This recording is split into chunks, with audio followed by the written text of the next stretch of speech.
வணக்கம் சார். வணக்கம் Simon sir. கூலி அப்டேட்டு பார்த்தீங்களா சார்? சிக்கிட்டு வைப் அது என்ன எதை வச்சு வச்சாங்கன்னு தெரியல, பட் வைப் எப்படி இருந்தது? இந்த உண்மையிலேயே சைமன் என்ன ஒரு 74 வயசு, என்ன ஒரு எனர்ஜி, என்ன ஒரு மாசு, என்ன ஒரு தேஜஸ்ஸு, எப்படி இதெல்லாம் அப்படின்ட்டு நான் ஓவராலாக இது நம்ம வந்து புகழும் செய்வோம், விமர்சனம் பண்ணவும் செய்வோம். அதை தாண்டி ஒரு 74 வயசில் இந்த மாசு இதெல்லாம் சேர்ந்து ஒரு அப்டேட் வருது. இன்றைக்கி பிறந்த நாள், அந்த பிறந்த நாளில் என்ன வரப்போகுதுன்ற எந்த வித இதுவும் இதுக்கு கொடுக்கவே இல்லை. என்ன கூலியிலேருந்து வரும் தான் நினச்சிருந்தாங்க. அதுக்கப்புறம் தான் அவங்க பொதுவாக வந்து ஒரு 4 நாளைக்கு முன்னாடி 5 நாளைக்கு முன்னாடியே ஆரம்பிச்சிடுவாங்க. அது நான் என்ன நினச்சேன், அநேகமாக ஒரு ஃபஸ்ட் லுக் மாதிரி ஏதாவது ஒன்று வெளியிடுவாங்க. அவரது ஒரு மாதம்னு பார்த்தா ஒரு சாங்கோடைய ஒரு லீடு, ஒரு கிளிம்ஸ் வீடியோ மாதிரி. அதுலேயும் வந்து ஆடுற டான்ஸ் இருக்குது இல்லைங்களா, அப்படியே கலர்ஃபுல்லாக வந்து எனக்கு அப்படியே ரீவைனில் பழைய ரஜினிலாம் ஞாபகத்தில் வர ஆரம்பிச்சிட்டார். நாங்கள் படிக்கிற காலத்தில் வந்து ரஜினியெல்லாம் ஞாபகம் இருந்தார்.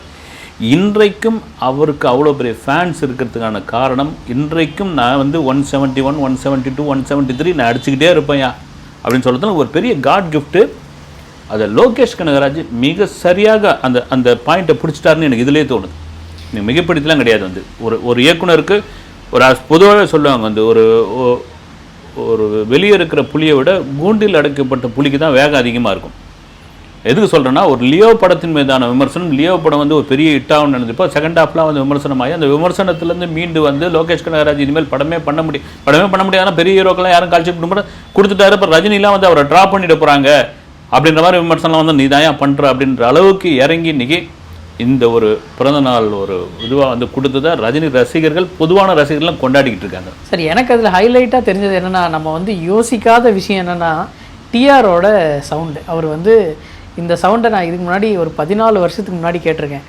அதை வந்து அப்படியே எடுத்து யூஸ் பண்ண மாதிரி எனக்கு ஒரு ஃபீல் இருந்தது.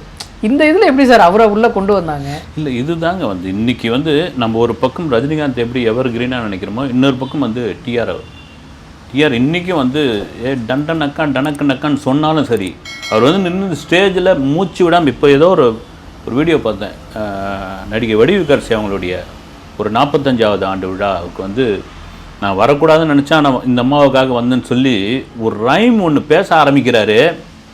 நான் வரக்கூடாதுன்னு நினச்சேன், ஆனால் சிம்பு என் பையன் வந்து நீ போப்பா, அவங்கள போய் வாழ்த்திட்டு வா, அவங்கள போய் இது பண்ணிட்டோன்னு என் மகன் சொன்னதுனால நான் வந்தேன் நான் அப்படின்னு சொல்லி அந்த ஆடிட்டோரியமே கிளாப்ஸ் அடிக்குது. வந்து இது காரணம் என்னன்னா, ரஜினி, டிஆர் இவர்கள்லாம் பார்த்தீங்கன்னா எவர் கிரீன், தன்னை அந்த காலகட்டத்துக்கு ஏற்ற மாதிரி அப்டேட் பண்ணிக்கூடியவங்க. அது நீங்கள் சொன்ன மாதிரி அந்த வாய்ஸ் முதல்ல யாரோ நினச்சா அந்த வாய்ஸ் வந்துடுச்சு. அது நீங்கள் சொன்ன மாதிரி ரொம்ப காலத்துக்கு முன்னாடி டேபிளில் தட்டி இது பண்ணுது. அவர் தட்டி பார்த்தேன் கொட்டாங்குச்சிலே மியூசிக் போட்ட ஒரு நபர் வந்து அது வந்து எனக்கு தெரிஞ்சு பார்த்தீங்கன்னா மேபி எடுத்து யூஸ் பண்ணியிருப்பாங்களான்னு தெரியல, அனுமதி வாங்கி பண்ணியிருப்பாங்க. எனக்கு தெரிஞ்சு இந்த பாட்டை அவரே பாடிக்கிறதுக்கான வாய்ப்பும் இருக்குது. வந்து ஒரு டிஆர் குரலில் சூப்பர் ஸ்டார் ரஜினிகாந்த் அவர்களுடைய டான்ஸில் ஒரு படம் அப்படின்பொழுது இது லோகேஷ் கனகராஜோடைய டிசைன் தான். இதில் அனிருத் இறங்கி சம்பவம் பண்ணியிருக்காரு. சார், லோகேஷ் கனகராஜோட எப்படி சொல்கிறது, ஒரு யூனிக்கான ஒரு விஷயம் என்னென்னா, அவர் வந்து பழைய பாட்டை வந்து அதிகமாக யூஸ் பண்ணுவார். அது நம்ம இத்தனை நாளாக பழைய பாட்டுகளில் இருந்தால் எடுத்துக்கிட்டு இருந்தார். இப்போ என்னடான்னா, இந்த டிஆர் வந்து எப்பயோ எங்கேயோ ஒரு இன்டர்வியூ கொடுத்ததை எடுத்து யூஸ் பண்ணியிருக்காங்க. அப்படின்னும் போது படத்தில் நிறைய இந்த மாதிரி விஷயங்கள் இருக்கிறதுக்கான வாய்ப்புகள் நிறைய டீகோட் பண்ணுற மாதிரி இருக்கும். அதே மாதிரி பழைய பாட்டுங்களை கொண்டு வந்து, அதாவது வந்து அந்த பாட்டெல்லாம் அப்போ 90s ரசித்த ஒரு பாட்டாக இருக்கும், அதை கொண்டு வந்து ட்ரெண்ட் பண்ணி விட்டுறது. வந்து லியோவில் கூட அது மாதிரி பண்ணியிருந்தார். வந்து லியோ கூட கருகரு கருப்பாயி அந்த சாங் வந்து ஆமாம், அந்த சாங் தான் கருகரு கருப்பாயி. அந்த ஒரு ஃபேக்ட்ரிக்குள்ளே அதெல்லாம் ஒரு ஃபைட்டு, அந்த சாங் முடிஞ்சவொன்னே ஒரு ஃபைட்டு ஆரம்பிக்கும். வந்து இது மாதிரி ஒவ்வொன்றா அது கொண்டு வந்து சேர்க்கறது. இதில் பார்த்தீங்கன்னா நீங்கள் சொல்கிற மாதிரி வந்து அது சாங்காக இல்லாமல் ஒரு சின்ன ஒரு பீட்டு, ஒரு தாளம் போட்ட ஒரு விஷயம், அதுவும் டிஆருடைய யூனிக்கான அந்த குரலை கொண்டு வந்து சேர்த்தது. இதெல்லாம் லோகேஷ் கனகராஜ் மட்டுமால் தான் செய்ய முடியும்னு எனக்கு தோணுது. லியோவில் வந்து சொல்லியிருந்தாங்க சார், இந்த நான் ரெடி தான் பாட்டுக்கு வந்து ஒரு 1000 ஆர்டிஸ்ட் யூஸ் பண்ணி டான்ஸ் பண்ண போகிறாங்க அப்படின்னு. அதே மாதிரியே இந்த பாட்டை பார்க்கும்போதும் குறைஞ்சது ஒரு 500 பேராவது யூஸ் பண்ணியிருப்பாங்க அப்படின்றது தெரியுது. இந்த கிராண்ட்னஸுக்காக இந்த பாட்டுகள் வந்து ஹிட் ஆகுது அப்படின்னு சொல்லலாமா? இல்லை, கிராண்ட்னஸ் இந்த பிரம்மாண்டத்திற்காக இந்த பாட்டு ஹிட் ஆகுதை தாண்டி வந்து இந்த பிரம்மாண்டம் அந்த பாட்டுக்கு தேவைன்னு ஒரு டைரக்டர் கொண்டு வந்து வைக்கிறார் பாருங்கள். அதுதான் ஒரு மாஸ் ஹீரோ. அந்த மாஸ் ஹீரோ இந்த சாங்கை பார்க்கும்போது எவ்வளோ கலர்ஃபுல்லாக இருக்குது. வந்து அதை தாண்டி ரஜினிக்கு எப்படி ஸ்டெப் போடணும் அப்படின்ற ஒரு விஷயத்தை கொண்டு வந்து அதை கொண்டு வந்து சேர்க்குற அந்த பாட்டு தான். வந்து நீங்கள் ஒரு தவறாக சொல்ல, ஒரு புதுமுக நடிகருக்கு இப்படி வந்து ஒரு 500 பேர் இல்லை 2000 பேர் வச்சா கூட அது காணாமல் போய்டும். வந்து ஒரு மாஸ் ஹீரோவுக்கு மாஸாக கொண்டு வந்து சேர்க்குற ஒரு விஷயந்தான். நீங்கள் லியோவில் அப்படி தான் ஒரு 1000 பேர் நின்று ஆடினதை அதுக்கு முன்னாடி விமர்சனங்கள் இருந்தாலும் இன்றைக்கி வரைக்கும் அந்த பாட்டு வந்து பெரிய ஹிட்டு தான் வந்து. அதே போல் தான் அந்த சென்ஸ் தான் லோகேஷ் கிட்ட ஒரு பெரிய பலம் வந்து. அனிருத் வந்து எல்லாராலையும் எப்படி சொல்கிறது, எல்லா இண்டஸ்ட்ரியிலையுமே அவரை வந்து மியூசிக் பண்ணுறதுக்கு கூப்பிட்டுட்டு இருக்காங்க. நம்ம தமிழ் இண்டஸ்ட்ரியில் வந்து அவர் இது வரைக்கும் பயங்கரமாக பண்ணியிருக்காரு. இந்த சாங் பார்க்கும்போது ஏதோ வித்தியாசமாக பண்ணுறாரோ அப்படின்ற ஒரு ஃபீல் இருக்குது. நம்ம பேட்டையில் பார்க்கும்போது நமக்கு வந்து ஒரு வித்தியாசமான ஃபீல் இருந்தது. அந்த மோளெல்லாம் அடிக்கிற மாதிரி வித்தியாசமாக யூஸ் பண்ணது, அந்த மாதிரி இதுலேயும் ஏதோ வித்தியாசமாக ட்ரை பண்ணியிருக்காரோ. ஆனால் கேட்கும்போது நமக்கே ட்ரெண்டியாக இருக்குது, ஒரு வைப் வந்து நல்லா இருக்குது.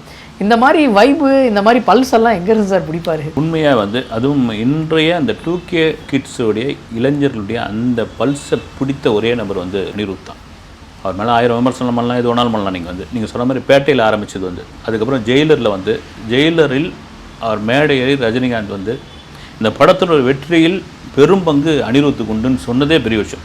அவர் உறவினராக இருக்கட்டும், என்ன வேணாலும் இருக்கட்டும், வந்து அவர் போகிற இடம்லாம் தலைவர்னு சொல்கிற ஒரு விஷயம் வந்து ஒரு பேட்டியில் கூட அனிருத் சொல்லியிருப்பார். நான் முதல்ல பார்த்த படம் தலைவரோட படம், கையை பிடிச்சின்னு எங்கள் அப்பா கூட்டு போனது அண்ணாமலை தான். அப்போ எவ்வளோ வயசு சின்ன ஒரு நபர், தலைமுறை இடைவேளைன்னு வருவாங்க இல்லைங்களா, அப்படியாப்பட்ட ஒரு நம்ம தூக்கி வளர்த்த பையன் தானே, ரஜினிக்கு தெரியும் இல்லை, நம்ம தூக்கி வளர்த்த பையன் தானே. அதை தாண்டி இந்த அளவுக்கு ஒரு சம்பவம் பண்ணுறாப்புல அப்படின்னா, இப்போ ஜெயிலரில் ஒரு மேடை ஏறி ஒரு அவ்வளோ பெரிய ஸ்டாரு தன்னை பாராட்டினாங்கன்னா அந்த அழுத்தம் கண்டிப்பாக அனிருத் இருக்கும். அந்த அழுத்தம் கூட சொல்ல அழுத்தம் இருக்கும். அதை தாண்டி இதை விட பெஸ்ட்டாக பண்ணியா அப்படின்ற ஒரு விஷயம் வரும் இல்லைங்களா, அதுதான் இந்த ஒரு சின்ன சாம்பிள். இது இந்த படத்தில் வந்து நிறைய காஸ்டிங் ரிலேட்டடாக நிறைய பேரை போட்டிருந்தாங்க.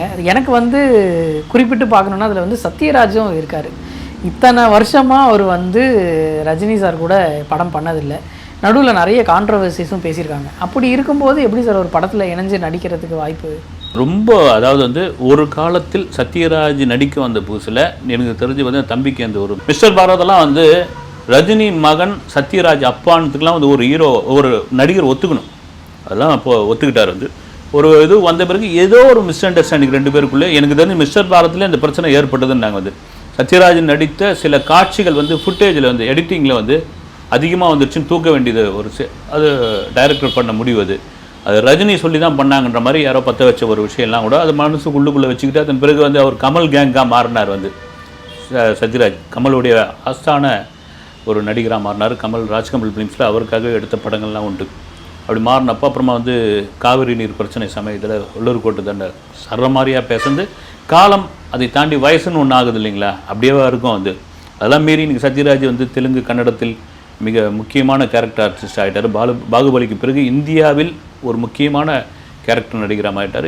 இந்த படத்துக்கு லோகேஷ் கனகராஜ் உண்மையாகவே வந்து ஒரு எதிர்பார்ப்பான இருந்த ஒரு நபர்கள் இவங்க மறுபடியும் ரொம்ப நாளைக்கு அப்புறம் சேர்றாங்க அப்படின்னு பொழுது அது ஒரு பெரிய எதிர்பார்ப்பு. எந்த மாதிரியான கேரக்டர் இவர் வில்லனாக பண்ணுறாரா, கேரக்டராக பண்ணுறாரா, ரஜினிக்கு நண்பராக பண்ணுறாரா அப்படின்ற ஒரு எதிர்பார்ப்பு வந்திருக்கு.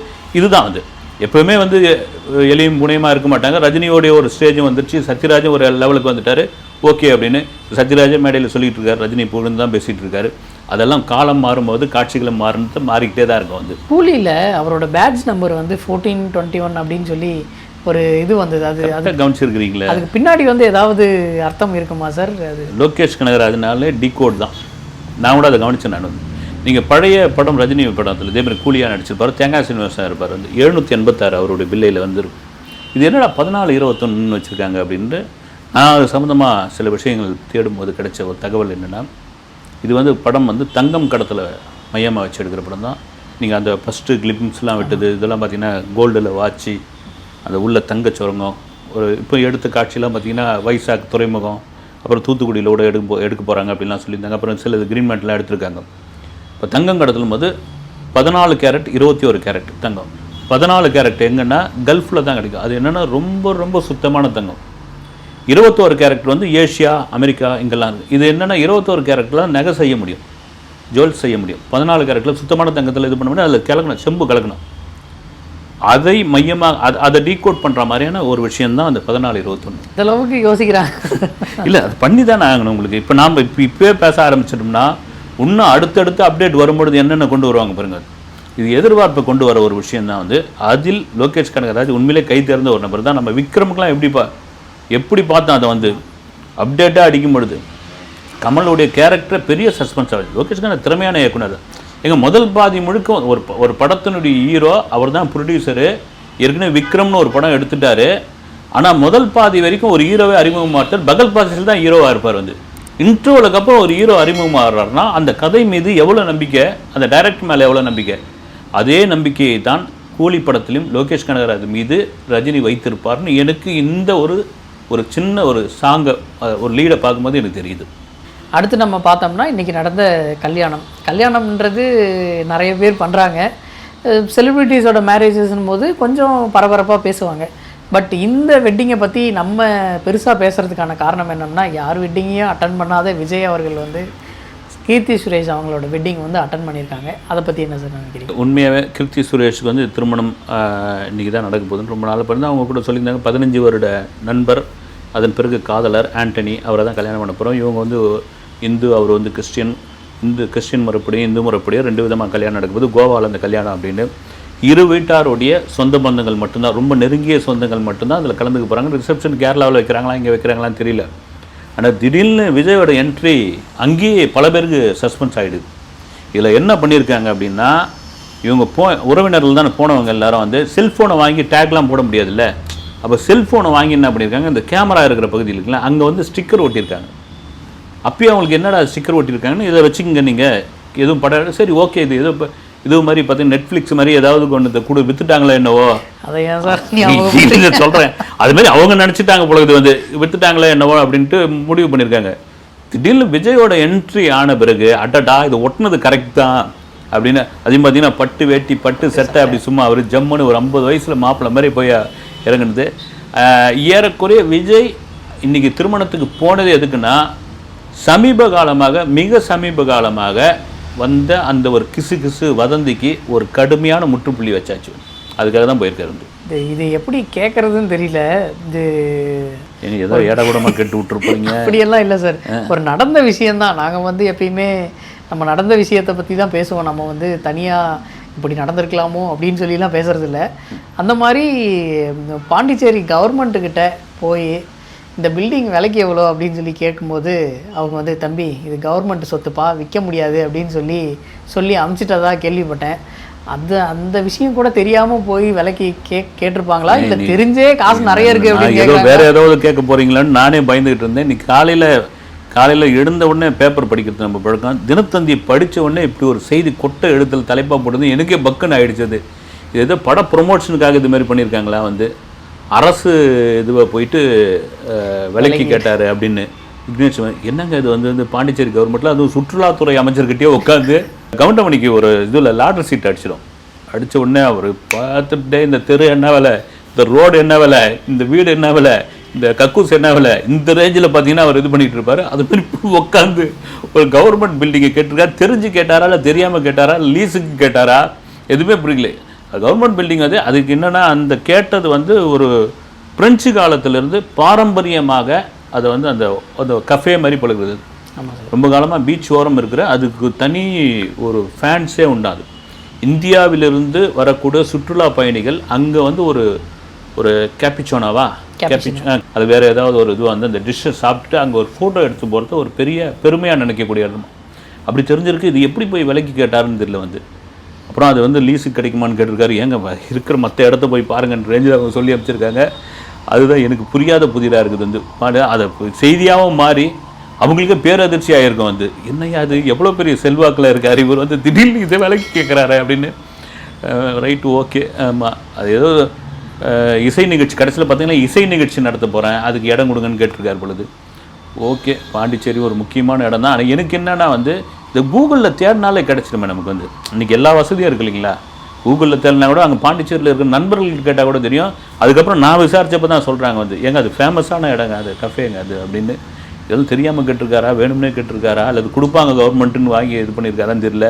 ரொம்ப ஆச்சரியமாக இருந்தது எனக்கு. அது செய்தியாகவும் ஆயிருக்குது. ஓகே சார், அடுத்த வீடியோவில் சந்திப்போம் சார். நன்றி சார். வணக்கம்.